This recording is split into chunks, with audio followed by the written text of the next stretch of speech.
Hello बच्चों, आज हम लोग जो लास्ट टाइम में आपको वीडियो ड्रॉप किए थे वो सल्फ्यूरिक अम्ल और हाइड्रोक्लोरिक अम्ल के उपयोग के साथ आज हमारा लास्ट बचा नाइट्रिक अम्ल का उपयोग, जिसमें हमने लिखा है सोने व चांदी के शोधन में इसका उपयोग किया जाता है, उर्वरक, विस्फोटक, रंग तथा और दवाओं के बनाने में इसका उपयोग होता है, अम्लराज जैसे किसी प्रबल अम्ल को बनाने में भी इसका उपयोग किया जाता है। अब आता है क्षार। क्षार क्या है? तो वे यौगिक जो जल में विलेय हो, सिर्फ और सिर्फ हाइड्रोक्साइड आयन देते हो, क्षार कहलाते हैं। ये हाइड्रोक्साइड आयन के अलावा कोई और निगेटिव या ऋण आयन नहीं देते हैं, जैसे NaOH, KOH, CaOH और ये NH4OH, ammonium hydroxide, barium hydroxide आदि। ये कैसे आयनित होते हैं और कैसे OH दे रहे हैं, इनको मैंने यहाँ कराया है कि जब सोडियम हाइड्रोक्साइड को पानी में डालेंगे तो सोडियम हाइड्रोक्साइड एक बार Na+ और एक बार OH- में टूट जाएगा, मतलब दो अलग में टूट जाएगा। इसी तरह से बेरियम हाइड्रोक्साइड को अगर हम पानी में डालेंगे तो बेरियम पे डबल प्लस आएगा और OH पे डबल माइनस, OH पे एक सिंगल माइनस आएगा और दो OH बन जाएंगे। इसी तरह से कैल्शियम हाइड्राइड का हमने शो किया है कि कैल्शियम पे 2 प्लस आएंगे और OH पर सिंगल माइनस होगा, 2 OH बन जाएंगे। अब नोट करके एक बात नोट करना है कि वे क्षारक जो जल में घुलनशील होते हैं वे क्षार कहलाते हैं, और सभी क्षार क्षारक होते हैं किंतु सभी क्षारक क्षार नहीं होते हैं। ये मैंने लिखा है, आप पढ़ लीजिएगा, जान लीजिएगा। जल में घुलनशील कौन होते हैं? कौन ऐसे क्षार हैं जो जल में घुलनशील हैं? क्षारक भी कहलाते हैं, जैसे sodium oxide, sodium hydroxide, potassium oxide, potassium oxide, potassium hydroxide, ammonium hydroxide, calcium hydroxide और कैल्शियम ऑक्साइड। जल में अघुलनशील ऑक्साइड कौन से होते हैं? जैसे आयरन के ऑक्साइड दोनों, जिंक के ऑक्साइड और एल्यूमिनियम के एल्यूमिना को, इसे एल्यूमिना कहते हैं। कमीना नहीं कहते, एल्यूमिना कह रहा है, कमीना कहते हैं तेरी कमीना नहीं, एल्यूमिना।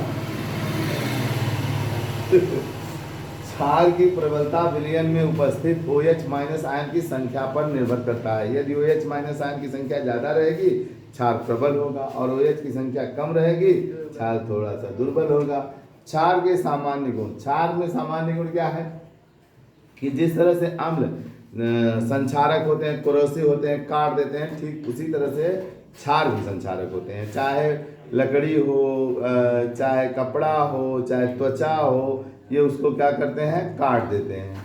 फिर क्या है? प्रबल अम्ल से प्रबल क्षार का कम संक्षारण होता है, मतलब जो प्रबल अम्ल होंगे वो अगर प्रबल क्षार ले लें तो जितना पावर प्रबल अम्ल में होगा उतना पावर प्रबल क्षार में नहीं होता। स्वाद में तीखे, जलन उत्पन्न करने वाले होते हैं, ये हानिकारक होते हैं।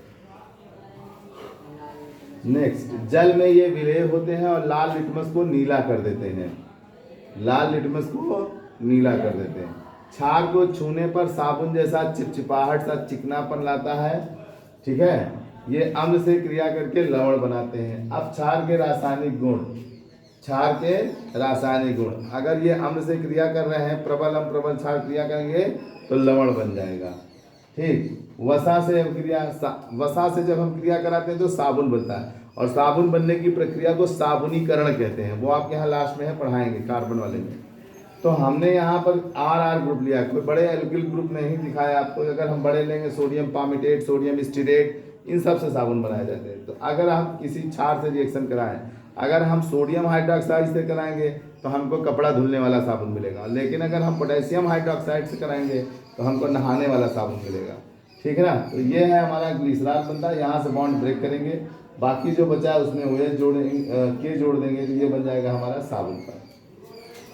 अम्ल से क्रिया, अम्ल से प्रबल क्षार क्रिया करके क्या बनाते हैं? लवण बनाते हैं और जल बनाते हैं। सो मैंने प्रबल अम्ल सोडियम हाइड्रोक्साइड, प्रबल क्षार हाइड्रोक्लोरिक अम्ल से क्रिया करा कर ये NaCl बनाया है। इसके आगे की वीडियो बच्चों अगले दिन देंगे, आप तब तक इसको देखिएगा, दोहरा लीजिए, तैयार कर लीजिए। हम अपनी छोटी वीडियो में आपको देते हैं कि ताकि आप जैसे 2-3 रील देखते हैं उसी के बराबर ये हो जाए और आप आसानी से इसे देख लें। ज़्यादा टाइम पढ़ेंगे, हम जानते हैं बोरिंग होते हैं, स्किप करके बाहर हो जाते हैं, ऐसा मत करिए। पढ़िए, थोड़ा सा ध्यान भी दीजिए, क्योंकि इसके बिना जीवन में कुछ है भी नहीं, ठीक, आज के समय में देख लो भारत की जनसंख्या 1 अरब 30 करोड़ से प्लस है। आप विश्व में पहले स्थान पे हैं, नौकरियां कम हैं। आप चाइना जैसे डेवलप कंट्री भी नहीं बनना चाहते कि वो मोबाइल से लेके खेल से लेके हर मामले में, खेती बाड़ी में लेकर के आपसे सबसे आगे। तो वो कर रहे हैं, आप नहीं कर रहे हैं, तो भैया उसका एक ही सलूशन है, पढ़ के नौकरी पाइए, वरना आने वाला समय एक जैसा नहीं रहता। समय कभी किसी का साथ नहीं देता। महाभारत में बोलता है मैं समय हूँ, सही बात है, और समय से बड़ा कोई गुरु नहीं होता। इसलिए बच्चा लोग समय से बहुत सीखोगे, लेकिन तब तक देर हो चुकी हो। तो मेरा कहना है पढ़िए, शेयर करिए दोस्तों को, और लाइक करके सब्सक्राइब कर दीजिए। धन्यवाद।